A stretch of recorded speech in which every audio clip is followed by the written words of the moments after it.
సూర్యాపేటలోని సాయి సంతోషి నగల దుకాణంలో భారీ చోరీ జరిగింది. షాపు వెనక నుంచి గ్యాస్ కట్టర్తో షట్టర్ తొలగించి దొంగలు 18 కిలోల బంగారం 22 లక్షల నగదు దోచుకెళ్లారు. చోరీ భారీ ఎత్తున జరగడంతో షాపు యజమాని కన్నీరు మున్నీరుగా వెలిపిస్తున్నారు. సీసీ ఫుటేజ్ ఆధారంగా పోలీసులు దర్యాప్తు చేస్తున్నారు.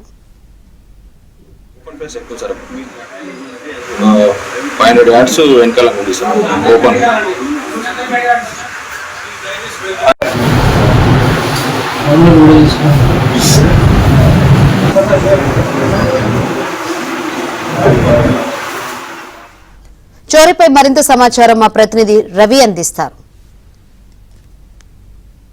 సూర్యాపేట జిల్లా కేంద్రంలో భారీ చోరీ జరిగింది. పట్టణంలోని ఎంజీ రోడ్లో ఉన్నటువంటి సాయి సంతోషి జ్యువెలరీ వర్క్స్ లో గుర్తు తెలియని దొంగలు చొరబడి మొత్తంగా భారీగా బంగారం అయితే చోరీ చేసినట్టు తెలుస్తుంది. మనం చూసుకోవచ్చు విజువల్స్ లో.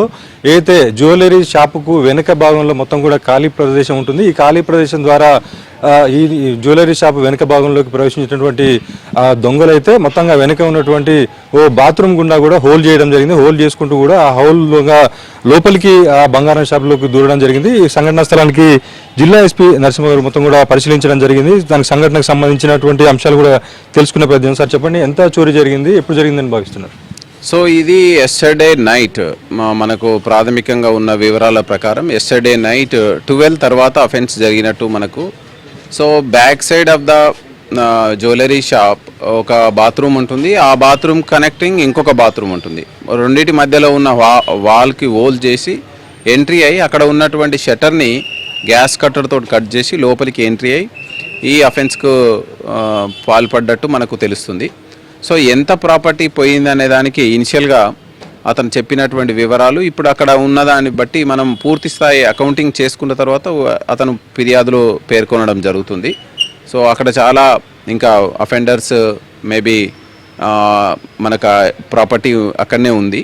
సో పూర్తి స్థాయిలో అకౌంటింగ్ చేసుకున్నాక కానీ మనం ఒక నిర్ధారణకరం. బట్ అఫెన్స్ అయితే జరిగింది వాస్తవం. దీనికి సంబంధించి మనం ఒక 5 టీమ్స్ని ఏర్పాటు చేసుకోవడం జరిగింది. సో దీని మీద ఇంటర్ స్టేట్ గ్యాంగ్స్ ఉన్నారా, అదర్ స్టేట్ గ్యాంగ్స్ ఉన్నారా, మన లోకలైట్స్ గ్యాంగ్స్ ఉన్నాయా, సో ఈ తరహా అఫెన్సులు చేసే ముఠాలు ఏమున్నాయి, వీటి మీద మనం ట్రాకింగ్ పెట్టడం జరుగుతుంది.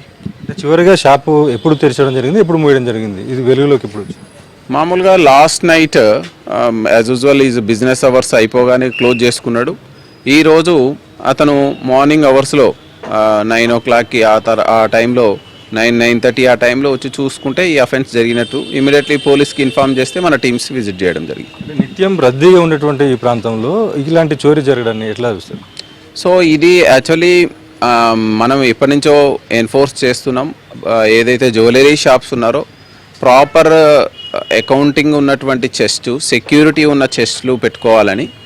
బట్ మనం ఇప్పుడు ఇది చూస్తే మనకు తెలుస్తుంది, ఇంత పెద్ద ప్రాపర్టీని వితౌట్ ప్రాపర్ ప్రికాషన్స్ అండ్ అది సరి అయినటువంటి సెక్యూరిటీ ప్రికాషన్స్ లేకుండా పెట్టుకోవడం అనేది ఆయన సైడ్ నుంచి ఉన్నటువంటి ల్యాప్సెస్.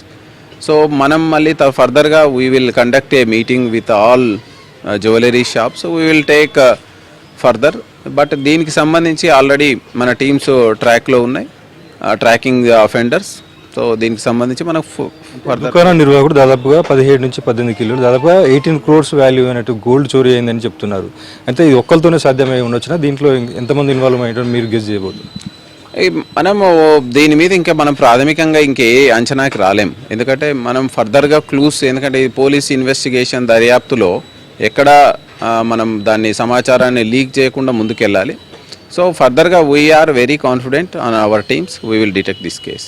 సీసీ ఫుటేజ్లో కూడా నిందితులు ఒక్కరే ఉన్నట్టుగా తెలుస్తూ ఉంది. దీనిపైన చూడాలి ఇప్పుడు ఎంతమంది ఉన్నారు. ఇప్పుడు మనకు సీసీటీవీ ఒకటే దాన్ని పరిగణలోకి తీసుకొని మనం ఒక కన్క్లూజన్కి రాలేము. సో ఫర్దర్గా అన్ని యాంగిల్స్లో క్లూస్ కలెక్ట్ చేసి మనం ముందుకెళ్తాం. అంటే ఓన్లీ గోల్డే చోరీ అయిందా, ఇతర నగదు కానీ ఇతర వెండి ఆభరణాలు ఏమైనా చోరీ అయినాయి? వెండి ఆభరణాలు పోయినట్టు ఏం లేదు. ఆయన కొంత క్యాష్ పోయినట్టు చెప్తున్నారు అండ్ గోల్డ్ ఆర్నమెంట్స్ పోయినట్టు చెప్తున్నారు. దాని మీద ఫర్దర్గా మొత్తం పూర్తి స్థాయి అకౌంటింగ్ చేసుకున్న తర్వాత మనం ఒక నిర్ధారణకు వస్తాం. గతంలోనూ కూడా ఇదే వీధిలో చోరీ జరిగినటువంటి నేపథ్యంలో కొంత రికవరీ కూడా కానటువంటి పరిస్థితి. ఇది ఏ రకంగా తీసుకుపోతారు ఈ కేసుని? ఇప్పుడు దీన్ని మేము ఛాలెంజింగ్గా తీసుకుంటున్నాం. ఇప్పుడు మనకు detection is a very important. Recovery అనేది ఇప్పుడు వాళ్ళు యాజమాన్యులు వాళ్ళు ఎవరైతే ఉన్నారో షాప్ ఓనర్స్ ఉన్నారో వాళ్ళు ప్రికాషన్స్ తీసుకోవాలి. We will focus on the recovery also. First our target to detect this case.